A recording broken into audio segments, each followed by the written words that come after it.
Friends, आप सबका स्वागत है हमारे यूट्यूब चैनल राज MCQ2 में।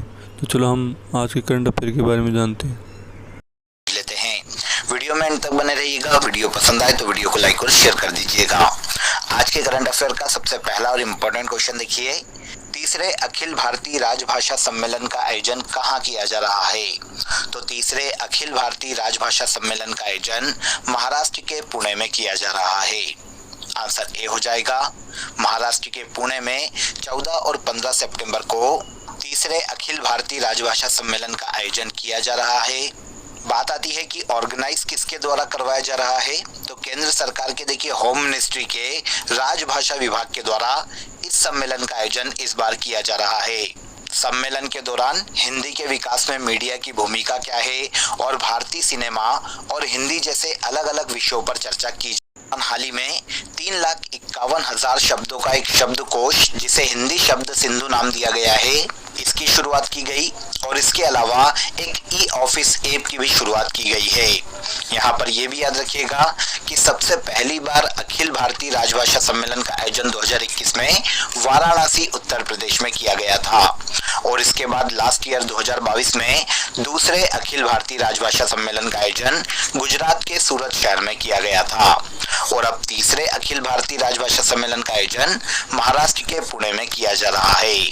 तीनों को ही याद रखिएगा, स्पेशली फर्स्ट और हाल ही में जो आयोजित किया गया है 3rd नंबर पर, इन दोनों को याद रखिएगा।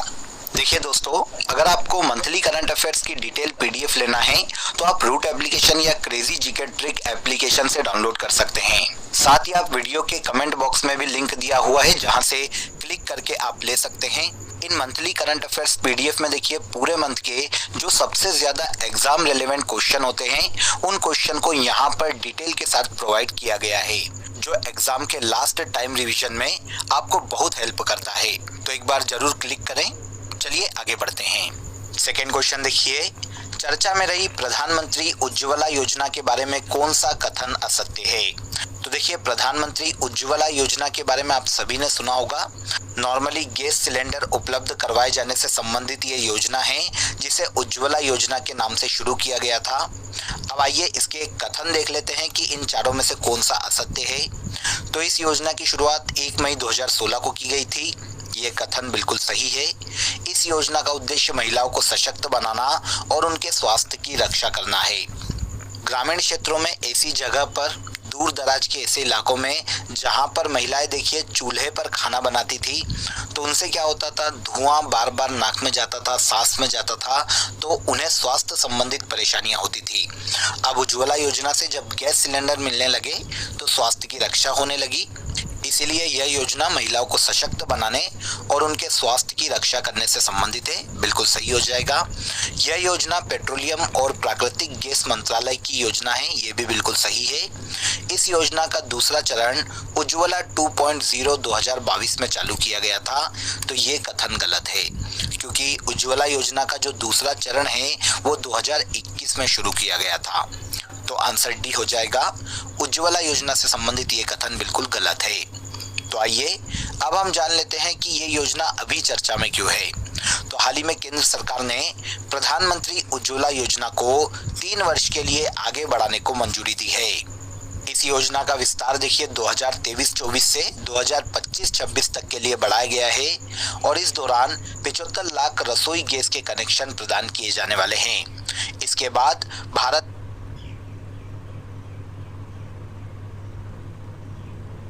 में उज्ज्वला योजना के जो लाभार्थी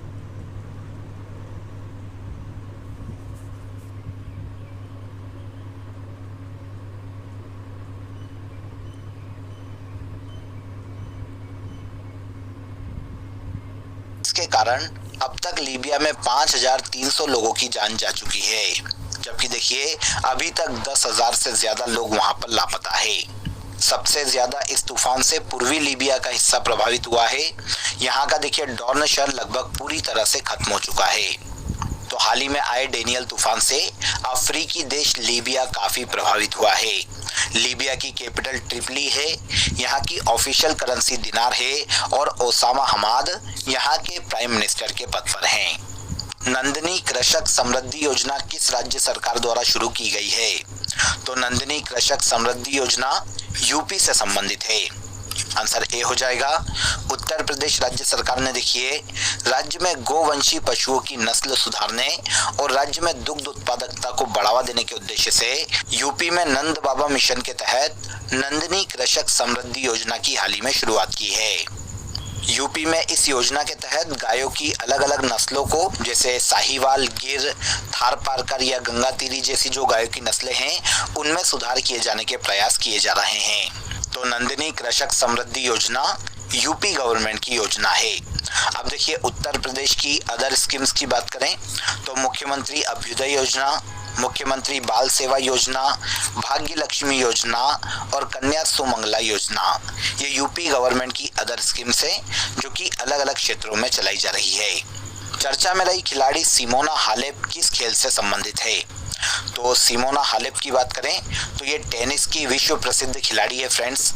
अब सुर्खियों में इसलिए है क्योंकि हाल ही में इन पर 4 साल का स्थायी प्रतिबंध लगा दिया गया है खेलों को लेकर। कहाँ की महिला टेनिस खिलाड़ी है ये भी इम्पोर्टेंट हो जाता है, तो ये रोमानिया की महिला टेनिस खिलाड़ी है। सिमोना हालेप को देखिए डोपिंग के नियमों का उल्लंघन करने के कारण 4 साल का इन पर प्रतिबंध लगाया गया है। जैसे लास्ट ईयर डोपिंग नियमों का उल्लंघन करने के कारण इन पर अक्टूबर 2022 में अस्थायी रूप से प्रतिबंध लगाया गया था, लेकिन अब स्थायी रूप से 4 साल के लिए इन्हें खेलों में प्रतिबंधित कर दिया गया है। मतलब अब ये अक्टूबर 2026 तक टेनिस से दूर रहेगी और किसी भी राष्ट्रीय या अंतर्राष्ट्रीय प्रतियोगिता में भाग नहीं लेगी। 2017 में ये WTA की रैंकिंग में दुनिया की नंबर 1 महिला टेनिस खिलाड़ी बनी थी फ्रेंड्स। सिमोना हालेप ने 2018 में फ्रेंच ओपन और 2019 में विंबलडन ओपन का खिताब अपने नाम किया था और अब इन पर इंटरनेशनल डोपिंग एजेंसी के द्वारा 4 साल का स्थायी प्रतिबंध लगाया गया है। ओके, तो देखिए यहाँ तक के सभी क्वेश्चन आपको समझ में आ गए होंगे।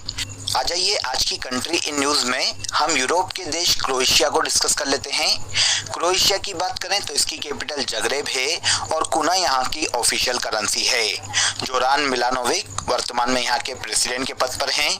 क्रोएशिया के पड़ोसी देशों की बात करें तो बोस्निया, हर्जेगोविना, स्लोवेनिया, हंगरी और सर्बिया, मोंटेनेग्रो, ये सभी क्रोएशिया के पड़ोसी देश है।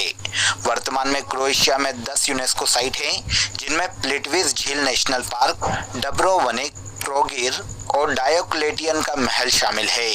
क्रोएशिया के पश्चिम में एड्रियाटिक सागर स्थित है।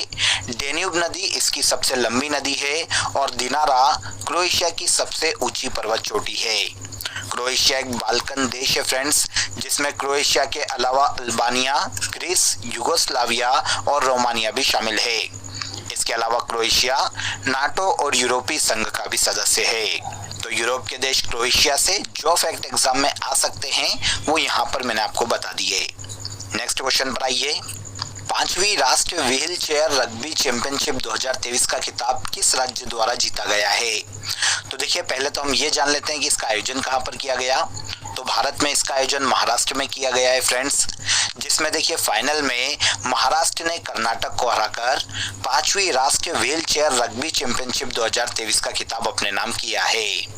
तो इस चैंपियनशिप में विनर महाराष्ट्र की टीम हो जाती है, रनर अप कर्नाटक की टीम हो गई और तीसरे नंबर पर बिहार ने इस प्रतियोगिता में ब्रॉन्ज मेडल अपने नाम किया है। 2023 में भारत में रग्बी की governing body the Indian rugby football union के द्वारा इस चैंपियनशिप का आयोजन किया गया था। देखिए इस चैंपियनशिप के बारे में हर फैक्ट को आप जान लीजिए। आयोजन श्री छत्रपति शिवाजी स्पोर्ट्स कॉम्प्लेक्स महाराष्ट्र के पुणे में किया गया था। आयोजनकर्ता कौन है? तो the Indian rugby football union है। कुल कितने राज्यों की टीमों ने इसमें पार्टिसिपेट किया? तो 15 राज्यों की टीमों ने इसमें पार्टिसिपेट किया है और इसमें विजेता महाराष्ट्र की रग्बी टीम रही है, जबकि रनर अप कर्नाटक की रग्बी टीम रही है। इसके अलावा देखिए इस चैंपियनशिप में 2022 में विजेता कर्नाटक की ही रग्बी टीम थी। तो इस बार 5वीं national wheelchair rugby championship 2023 का खिताब महाराष्ट्र ने जीता है और पिछले साल 4थी राष्ट्रीय व्हील चेयर रग्बी चैंपियनशिप 2022 का खिताब कर्नाटक की रग्बी टीम ने अपने नाम किया था। पंचदान पर्व का संबंध किस देश से है?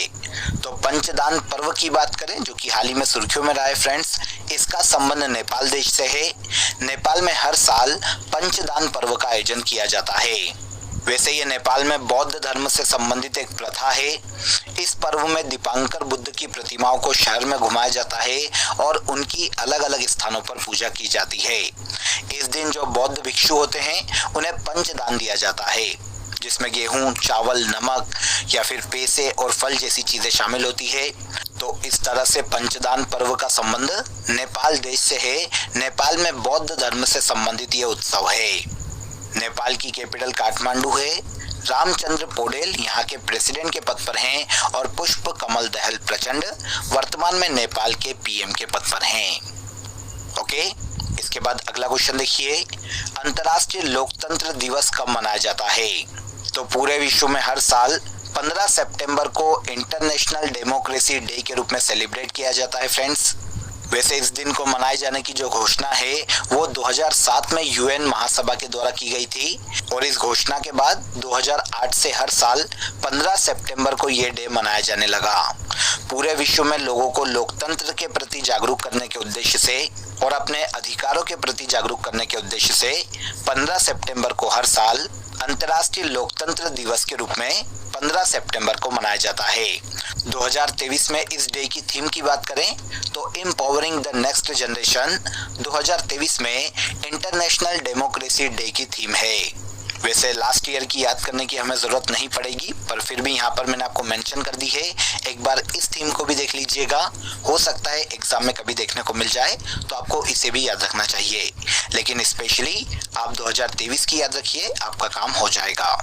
हर साल 15 सितंबर को इंटरनेशनल डेमोक्रेसी डे के रूप में मनाया जाता है। हाल ही में भारत में चिकन पॉक्स का एक नया वेरिएंट पाया गया है। इसे क्या नाम दिया गया है? तो देखिए, हाल ही में भारत में चिकन पॉक्स का एक नया वेरिएंट मिला है फ्रेंड्स, जिसे क्लेड 9 नाम दिया गया है। क्लेड 9 चिकन पॉक्स का एक नया वेरिएंट है। इसके पहले देखिए, ये जो वेरिएंट है अमेरिका, ब्रिटेन और जर्मनी जैसे देशों में फैल चुका है और इन देशों में काफी सारे लोगों को इस वेरिएंट ने इफेक्ट किया था। अब देखिए, क्लेड 9 की बात करें तो नेशनल इंस्टीट्यूट ऑफ वीरोलॉजी के अनुसार ये वेरिसेला जोस्टर वायरस का एक प्रकार है जो कि चिकन पॉक्स बीमारी का कारण है। अब देखिए, चिकन पॉक्स की बात करें तो ये एक संक्रामक बीमारी है जो कि वेरिसेला वायरस के कारण फैलती है। इससे बचाव के लिए वेरिसेला वैक्सीन दी जाती है। हाल ही में भारत में पाया गया क्लेड 9 चिकन पॉक्स का एक नया वेरिएंट है। इसके बाद आज के करंट अफेयर का सबसे लास्ट क्वेश्चन देखिए, हाल ही में इयान विल्मुट का निधन हो गया। इनका संबंध किस क्षेत्र से था? तो इयान विल्मुट की अगर हम बात करें तो ये एक प्रसिद्ध साइंटिस्ट थे फ्रेंड्स, जिनका हाल ही में निधन हो गया है। आंसर भी हो जाएगा, किस देश से बिलोंग करते थे? तो ये ब्रिटिश वैज्ञानिक थे, जिन्होंने देखिए दुनिया की पहली क्लोन स्तनपायी भेड़ डॉली को बनाया था। ब्रिटिश वैज्ञानिक इयान विल्मुट को देखिए फादर ऑफ क्लोनिंग भी कहा जाता था। अब क्लोनिंग की बात करें, क्लोन क्या होता है? तो देखिए, ये एक ऐसी जैविक रचना है फ्रेंड्स जो कि सिंगल पेरेंट से अलैंगिक विधि के द्वारा उत्पन्न होती है। तो फादर ऑफ क्लोनिंग इयान विल्मुट का हाल ही में निधन हो गया है, जो कि ब्रिटिश वैज्ञानिक थे। ओके, तो यहाँ पर देखिए हमने 15 सितंबर 2023 के सभी करंट अफेयर्स को डिटेल में समझ लिया। अब आ जाइए आज की फैक्ट शीट में हम प्रमुख देशों की सरकारी समाचार एजेंसियों को डिस्कस कर लेते हैं, जो कि बार बार सुर्खियों में हमें देखने को मिलती है। तो यूएसए की बात करें तो एसोसिएटेड प्रेस, जिसे एपी के नाम से जाना जाता है, ये यूएसए की समाचार एजेंसी है। ब्रिटेन में राइटर्स नाम की सरकारी समाचार एजेंसी है। रूस की समाचार एजेंसी तास के नाम से जानी जाती है। मलेशिया की बरनामा, इटली की अंसा और इजराइल की समाचार एजेंसी इतिम के नाम से जानी जाती है। आगे आइए, फ्रांस की समाचार एजेंसी एएफपी के नाम से जानी जाती है। भारत की सरकारी समाचार agency press trust of India के नाम से जानी जाती है। इसके अलावा समाचार भारती भी भारत की एक प्रमुख समाचार एजेंसी है। सिन्हुआ चीन की सरकारी समाचार एजेंसी है और यूनाइटेड प्रेस इंटरनेशनल यूएसए की सरकारी समाचार एजेंसी है। एसोसिएटेड प्रेस की भी हमने बात की थी, ये भी कहाँ की है? तो यूएसए की है। क्लियर? अब आ जाइए लास्ट डे के सेशन में जो करंट अफेयर हमने डिटेल में समझा था, उसे हम एक बार यहाँ पर रिवाइज कर लेते हैं। हाल ही में आयुष्मान भव अभियान का शुभारंभ प्रेसिडेंट द्रौपदी मुर्मू के द्वारा किया गया है। प्रधानमंत्री नरेंद्र मोदी द्वारा एमपी के सागर जिले में बीना रिफाइनरी में पेट्रोकेमिकल कॉम्प्लेक्स का शिलान्यास किया जाएगा। उस्ताद अली जकी हैदर का हाल ही में निधन हो गया, जो कि प्रसिद्ध वीणा वादक थे। राष्ट्रीय हिंदी दिवस हर साल 14 सितंबर को मनाया जाता है। सिंधु गंगाधरन को नेस्कॉम का नया उपाध्यक्ष नियुक्त किया गया है। विजयवाड़ा रेलवे स्टेशन को हाल ही में ग्रीन रेलवे स्टेशन सर्टिफिकेट दिया गया, जो कि आंध्र प्रदेश राज्य में स्थित है। फैशन ब्रांड डब्ल्यू के नए ब्रांड एम्बेसडर अनुष्का शर्मा बनाई गई है। आगे आ जाइए। पंजाब का पहला स्कूल ऑफ एमिनेंस अमृतसर में खोला गया है। भारत ने हाल ही में स्पेन से C295 ट्रांसपोर्ट एयरक्राफ्ट खरीदे हैं। और लास्ट देखिए, अंतर्राष्ट्रीय बांध सुरक्षा सम्मेलन का आयोजन राजस्थान के जयपुर में किया जाएगा। तो ये सभी ऐसे करंट अफेयर हैं जिन्हें हमने लास्ट डे के सेशन में काफी डिटेल में समझा था। हेलो फ्रेंड, आप सबको वीडियो कैसा लगा? अच्छा लगा तो लाइक करना, कमेंट करना, हम सब्सक्राइब करना और कमेंट में बताना आपको हमारा कंटेंट कैसा लगा। Thank you.